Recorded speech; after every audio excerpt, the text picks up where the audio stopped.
Hello, everyone, and welcome back to the program Parenting Without Pain. And we're going to continue where we left off. And we were discussing actually about consequences and conditioning. So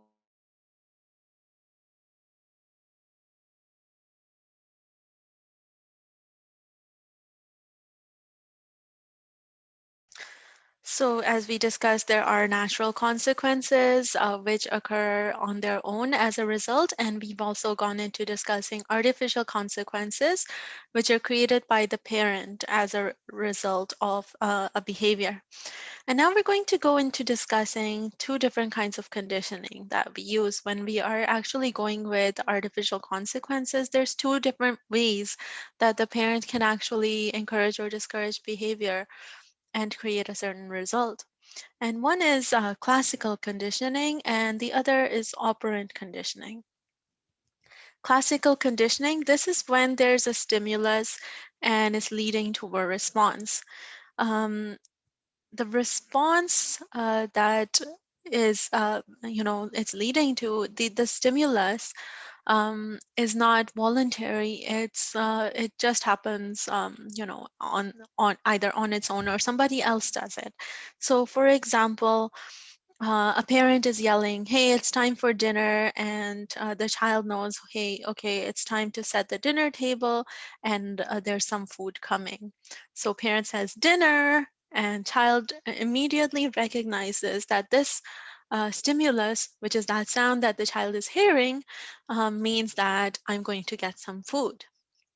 In the same way, they'd actually done some experiments on rats where they would ring a bell before giving some food to the animal. So what would happen is every time the mouse would hear a bell, or the rat, it would start um, it would start, its body would start creating saliva and it would start getting itself ready to get some food. Whereas, so that the scientists that were doing this experiment noticed that, creatures are responding to these stimuluses in the environments, and the same way, the human mind also responds to different stimuli. And again, that creates some more research into different behavioral patterns as well, right? Then there's the other kind of conditioning, which is operant conditioning. Operant conditioning is a voluntary or conscious behavior resulting in a consequence or a result. So, an example of operant conditioning, for example, parents are using a point system and they're offering a certain number of points to reward the child for doing a certain chore. Another example that was used in the animals and the experiments that were done in the past, for example, what they would do is have the animal actually press a button. When they press a button, it would release automatically some food to them. So the animal knew that if I press this button, then I'm going to get some food. And that creates a conscious action that results in a specific behavior. So when you're trying to teach something to your child, both of these become important, right? Classical conditioning and operant conditioning. When you want to encourage certain behaviors, you want to develop good stimuli, both in the environment and, as a response to their behavior.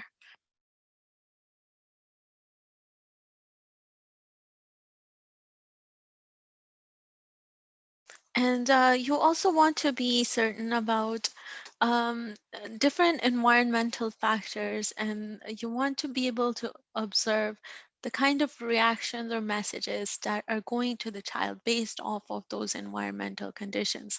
For example, you're driving on a busy road and there's cars are honking at each other. Does it create a stressful response in the child? If the parents are not getting along, does it create a stressful response in the child? If you're talking too loud, is that creating a response? Whatever you're doing, the child is actually observing it. So you want to, this is also part of, creating the behavioral patterns that are coming in the child. So you want to be very conscious of everything you're doing in front of the child. Now, there's two kinds of ways that we can reinforce behaviors or cause behaviors to happen. One is positive reinforcements, which is rewarding them for the good behavior, and negative reinforcement is punishing them for the bad behavior. And punishing doesn't necessarily mean, physical punishment. It could be like, for example, they lose access to a privilege, or they get a timeout, or I become upset and I'm not speaking to them. It could be a number of things that maybe they were going to get candy because they were behaving so good and now they're not getting it anymore. All of these are ways that parents actually encourage or reinforce certain behaviors in their children. So, when you are setting consequences as a parent, it is important to develop positive as well as negative reinforcements. You want to be sure about the behavioral pattern you're going to create, because in the child's mind, you're actually conditioning them that the result of a certain action will always be that specific consequence. Is this the message that you always want to give your child, that it's always the specific consequence is going to happen? Because this is also going to influence their behavior throughout life, not just the time when you're trying to teach the behavior.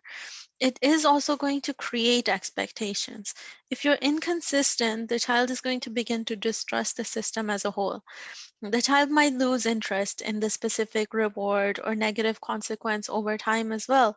For example, if the punishment for bad behavior is always a timeout, and that punishment is overused, whatever they do, they're getting a timeout, the child is going to begin to use the idea, or they're going to get used to the idea, and they're not going to think much about it as they're growing up. For example, they're too old now that the timeout is that much effective for them. Maybe they're just going to give themselves a timeout over time, and it's not really being used as a consequence anymore. It's just something they're used to. So these are all the challenges that you want to consider before you actually decide that what's the consequence you're setting for what kind of behavior.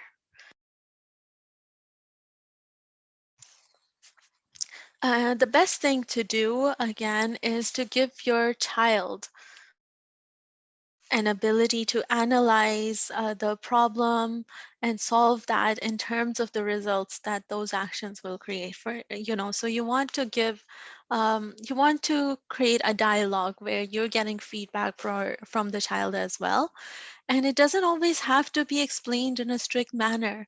The child just needs to be able to understand that their actions are going to have results.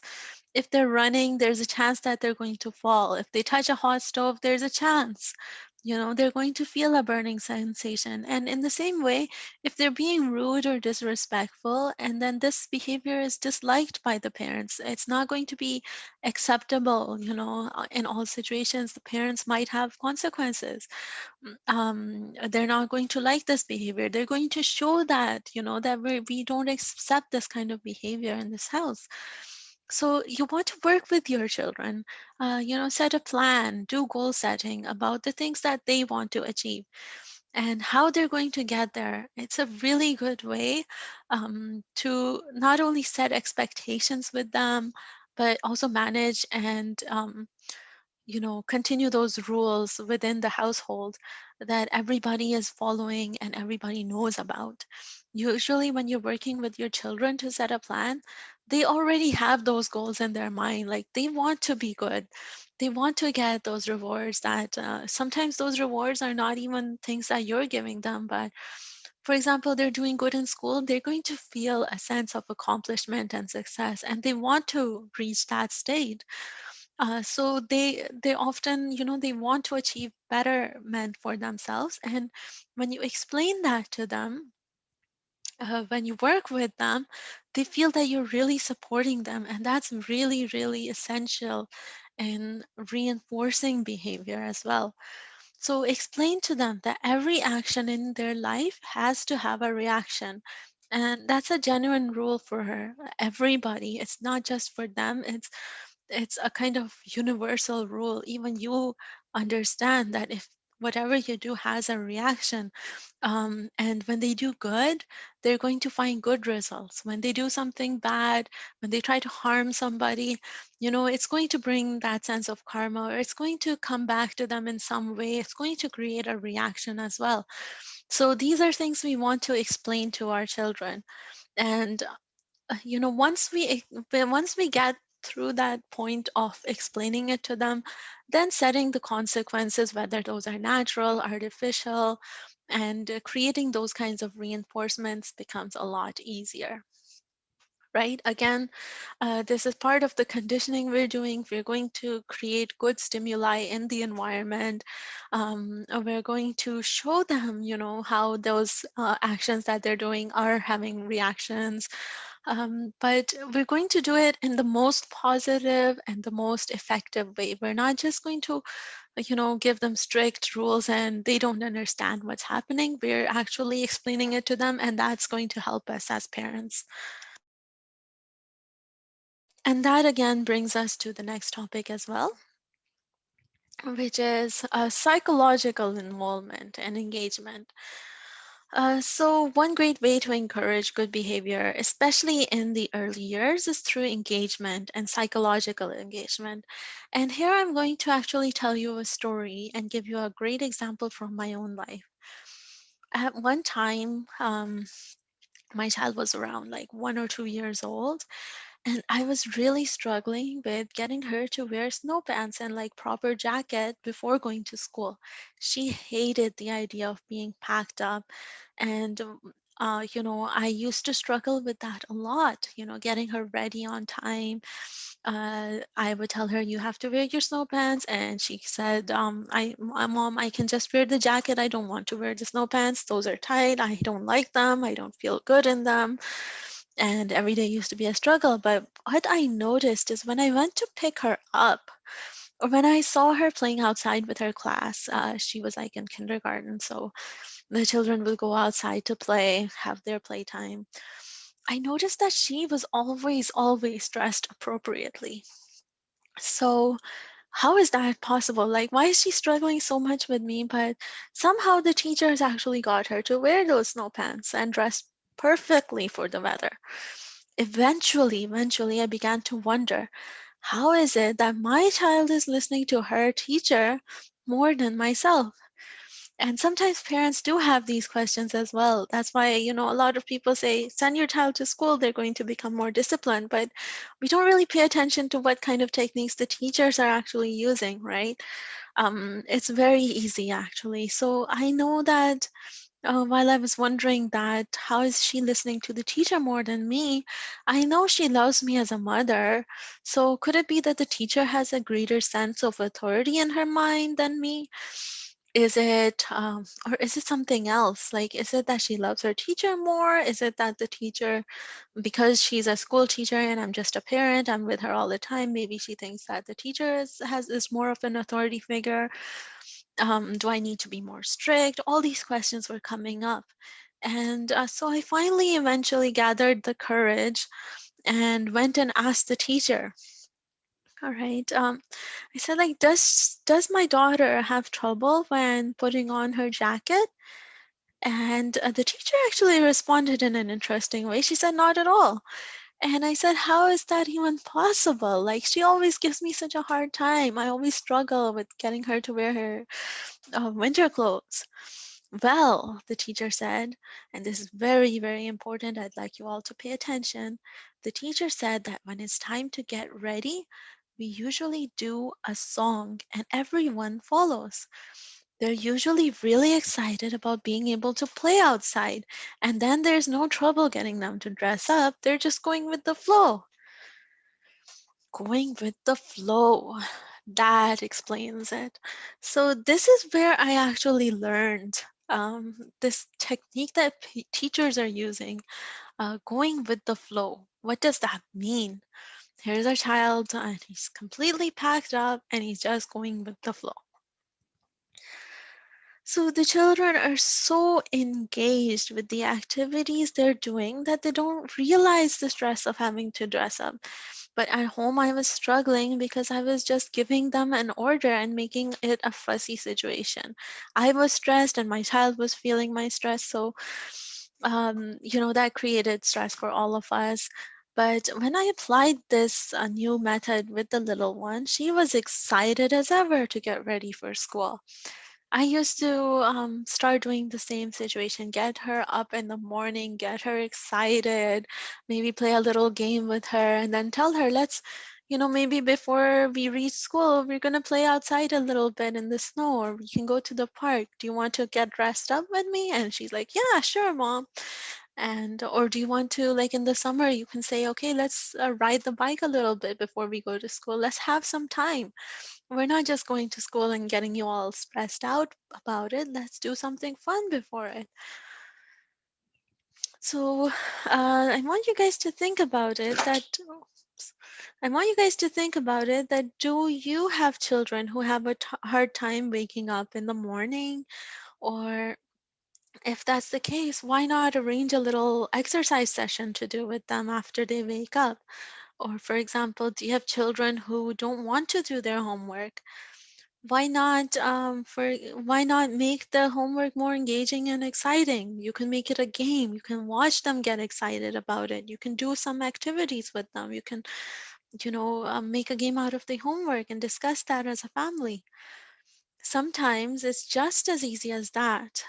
So now, based off of what I learned, now when I'm struggling with my child to get a certain behavior, oftentimes, instead of just trying to get that behavior done with my child, I'm going to go back and reanalyze my own actions and then find out what exactly do I need to present that action in a new and exciting way to my child. Oftentimes, like my child gives me a heads up as well. Like, for example, my daughter would mention, hey, mom, this task is, or this thing is so boring. So then I know exactly like she's getting less engaged and I need to make it more exciting for her. What can I do? Maybe have a discussion with her on it. Another really great way that we used to get engagement and participation from the little ones in the past is storytelling, which is just what I did right now. I know that when we tell a story, it really gets, your engagement. A lot of people are able to reflect with that. And it's a lot better. Like, I'm sure you would all agree that to listen to a story rather than just to listen to a lecture, from start to finish, it does, people tend to lose interest, let's face it. And storytelling is a great way to get past that barrier.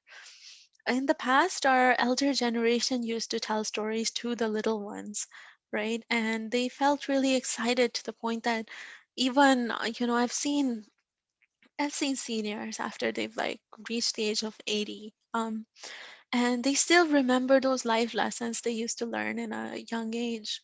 And now we have a generation gap, especially in this time, there's a great generation gap between the senior population and the youth, simply because we're missing out on these kinds of activities. And I feel that we're part of the reason as parents, we are causing that generation gap and these cultural barriers because we're still so stuck on what we want to achieve that we're not really using the right methods to achieve that, right?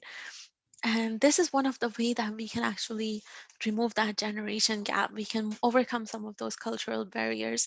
Just consider this, for example, take some time out from your daily activities, from your job, and discuss with your children. Tell them your own experiences. Tell them Quranic stories or Islamic moral stories. Tell them about, our prophets, our Imam salam, and, the great personalities throughout history. They don't know all of this information. And sometimes just having that discussion or telling them a story in a unique and exciting way can really help them to remember, the life lessons from the past. And those stories actually have more impact on the little ones and on their behavior than you just telling them, I want you to do this. There's a lot of ways that we can accomplish that. I feel like more, especially in this day and age where the media is so Like everybody has access to different kinds of mediums. They have access to the phone, the computer, the television. They're getting a lot of these stories being told to them. They're being engaged in a lot of different ways. But at the same time, we're actually not spending that much time with our children. And if we can just find other ways to create that engagement and give them the messages that we want them to hear about, um, definitely there's no doubt about it that this generation gap, these cultural barriers, this lack of information in our youth, this would not be a problem for our community anymore. All right. So I want you guys to focus on it and develop these new ways, because the whole world is there and they're presenting 1,000 messages to your child in a day. What are the messages that you want to give? Because a home is the environment where they're growing up. They're not growing up outside of the home in in another setting. They're growing up with you. So every day you have that opportunity to send them new messages.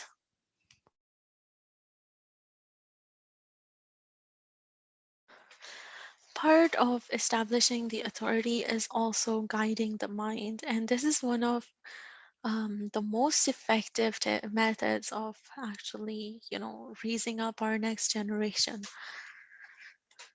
Okay, and you can see that in the picture here. The This stick figure here is not holding this one and leading them somewhere. They're guiding them through a series of graphs and a series of data and showing them the way. And that's what we want to do as a parent for our young generation as well. One of the best ways to guide the behavior is to guide the mind. So remember that it is our initial thoughts and feelings that result in actions and behaviors, right? Our thoughts and feelings result in actions and behaviors. Once we're able to guide the mental process, it's not that difficult to guide the behavior. Above examples are also some of the ways that we've discussed of guiding the mind, but the ones that we're discussing now in this section are specific to guiding mental processes, right? So, first one, acknowledgement of emotions and feelings, right? Often in this day and age, the world is so fast paced that we forget to acknowledge our own emotions and feelings, let alone our little ones. And this is very, very big of a problem. The way that children are, they're born and their emotions are primarily controlling them at a young age. We can easily reach out to their emotional mind just by giving a little bit of acknowledgement, right? Acknowledgement goes a long way. For example, your child is throwing a tantrum. Usually, in our culture or in this day and age, especially in a crowded environment, we're expected to just, if they're throwing a tantrum, just ignore them. Ignore their behavior as a means of preventing future scenarios. Like, you don't want this to happen again, just ignore it. However, we can also see that sometimes a child is throwing a tantrum due to presence of an emotional state. So they might be really scared. They might have a lot of fear. They might be experiencing a lot of anger, an emotion that the child is feeling so overwhelmed about that they're not really able to control it. So they don't know what to do. They're just like, throwing themselves around in the air. We can also see sometimes that the child, while they're throwing a tantrum, they're looking to their parents. They're looking for a reaction or some kind of response to happen, right? Oftentimes, parents are ignoring their child because they know that the child is looking to them for a response. But perhaps this is the child's way of seeking comfort or giving themselves the message that someone is there. And the quickest way to help the child in this kind of situation is not to ignore them. This is what newer research in positive parenting and in the child psychology is leading to, that you don't want to ignore the child in this situation, and you also don't want to pacify them. What you want to do is acknowledge the child's emotion. You want to say a statement that helps the child to understand that you know their feelings, and then you want to rush and help them to guide them in the ideal behavior. So this throwing of a tantrum is a great time to actually connect with your child. It's a great opportunity that doesn't happen all the time. It doesn't happen as your child is always growing up. These are opportunities. These are, you can say, golden nuggets to be able to reach out to the child.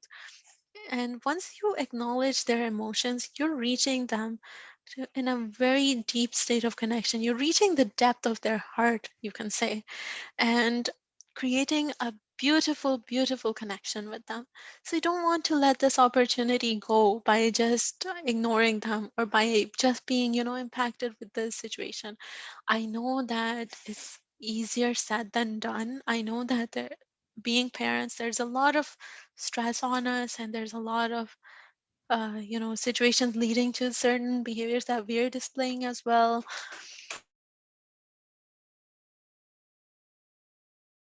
And that's why it's just the reason we're discussing it is just so we can be conscious.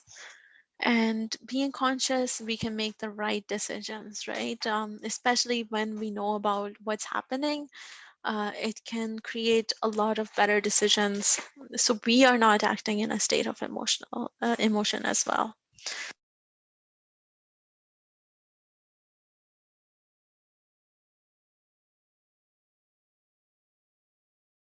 So, for example, when the child is on a brink of anger and for example, they've thrown something on the ground. What I'm going to do is I will first hold them with a sense of comfort, and I'm going to ask them if they are feeling upset about, the situation that they're in. And then I'm going to give them a sense of comfort. Don't worry, I understand what you feel. I'm also going to be, I would be upset in that situation too. I know exactly what you're going through. And now you've just developed a connection.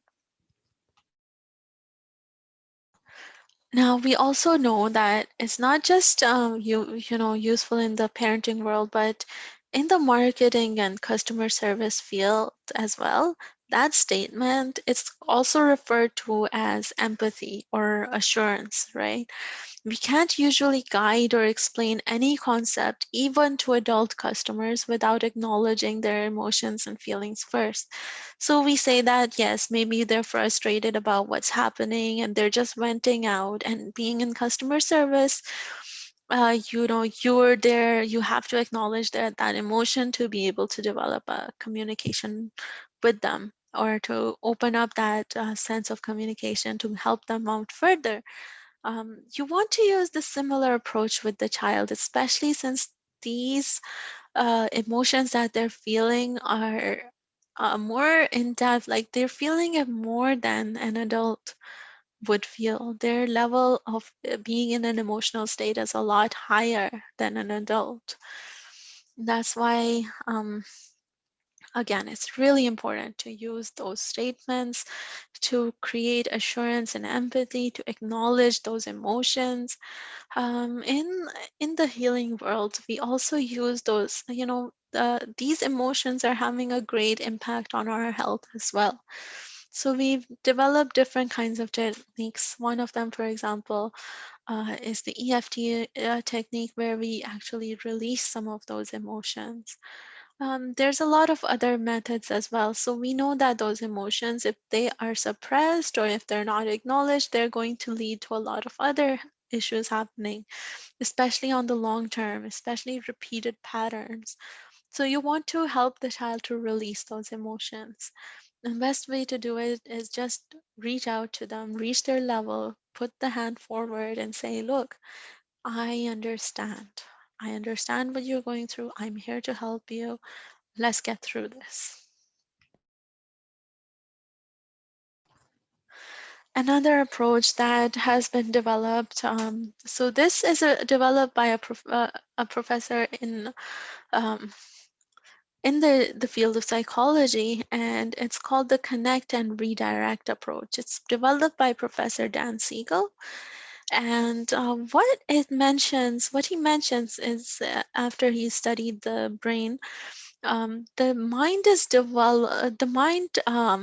brain itself has different parts to it. And when the child is in such an emotional state, they're activating one side of the brain. The left side is known to be analytical, and the right side is primarily focused on emotional elements.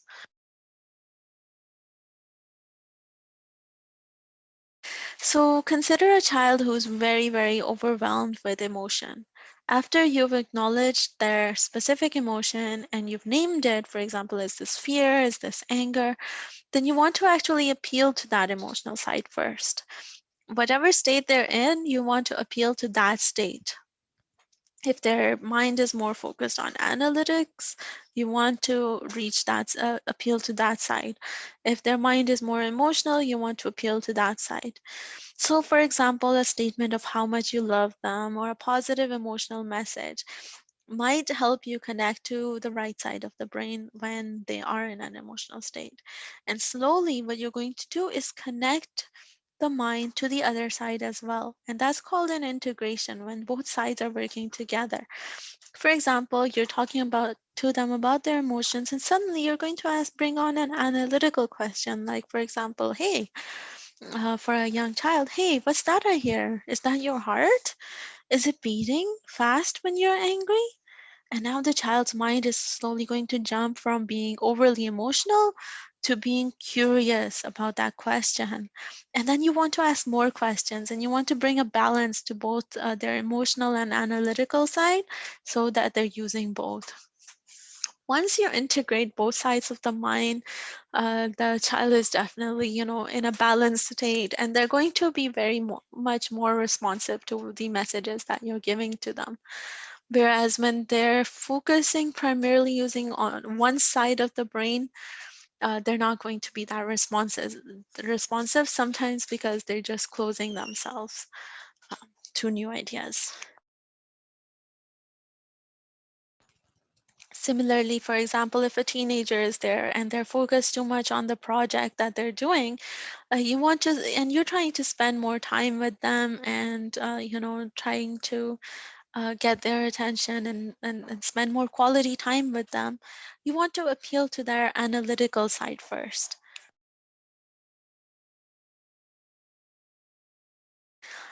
You want to ask them questions about the project and you want to show interest in what they're doing. So then slowly you can lead them to connecting to their emotional side of the mind.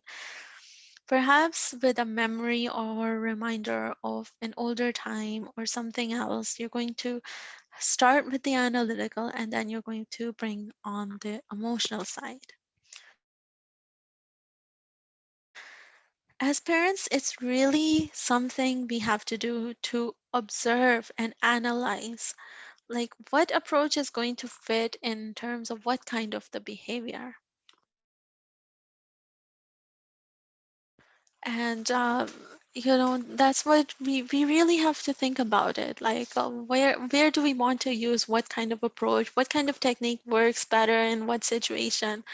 But I've outlined a whole bunch of methodologies and I've given you really good examples of when you can use what method, and that's going to help you to move forward in developing the right programs. Now, the last method we use to create new programs is in the child's mind. Remember that the mind consists of programs and they're repeating themselves over and over again, and this is what actually influences behavior. The one of the best ways to create new programs is through repetition. So to create and implement a system or behavioral pattern, repetition really is a key. When we keep repeating something in the mind, it eventually is going to become memorized. It's just as small children you can see are quick to learn nursery rhymes since they're often repeated to them. So we know that we can use repetition of words and they're going to become the thoughts in the child's mind. We can use repetition of consequences and they're going to become expectations. And we can use repetition of emotional states by working on the environment, and this is going to create mental patterns. An abusive environment, for example, can create mental imbalances, whereas a loving environment filled with happy memories creates confidence and happiness in life. So if a child is seeing the parents repeatedly perform a prayer, you're reciting the Quran or you're doing something spiritual, the child is going to become accustomed to it. And eventually, the words that you're using around them are going to influence them. If you give them more words filled with hope and mercy and love, that's the world that it's going to create for them. But if you are creating, using words that are more harsh, strict, and they are bitter and they're bad words, that's what's the world around the child is going to be created. The patterns that we're creating now, they're going to become mental programs that are going to remain with the child for the rest of their life. This is really, really important that if you're looking to create a great and ideal system, we need to create good ideal patterns for the child to follow. And with that, you're creating the future generation. Always keep this in mind, that what do we want the future of this world to be like? This is the generation we really need to focus on. This is the future of our world. And hence, we have to understand and we have to realize and we have to pay attention to what kind of world we're giving them. And once we do that, then the next step is okay, this is the kind of world we're giving you, and this is what we want you to become. So then we go into the kinds of behaviors we want them to reach, what, the goal setting with them, using consequences, using other methods. But our end result is this: create a great and wonderful next generation, give them peace and security, and give them a better world than the one we're living in. That's the end of our session. Again, we'll go with the motto of our program and what we want to achieve in every one of the individuals that are taking these programs: stability of the mountains, because they're the most stable. You cannot move a mountain with mere force. Flow of the rivers will flow in any direction where the world takes it. Water can take the form of any shape. It has flexibility. It has the ability to survive just by bending itself in the direction it wants to go. Guidance of the stars. Stars are shining in the dark night just so they can guide us. In the same way, we have role models, um, we have great personalities, great leaders, and but we want to learn from the best, the experts, and that's why we have these programs being developed. Natural Answers. Thank you, and I hope you like this presentation and you will find it helpful towards your daily life. Have yourself a great day and have yourselves a great future ahead. Thank you.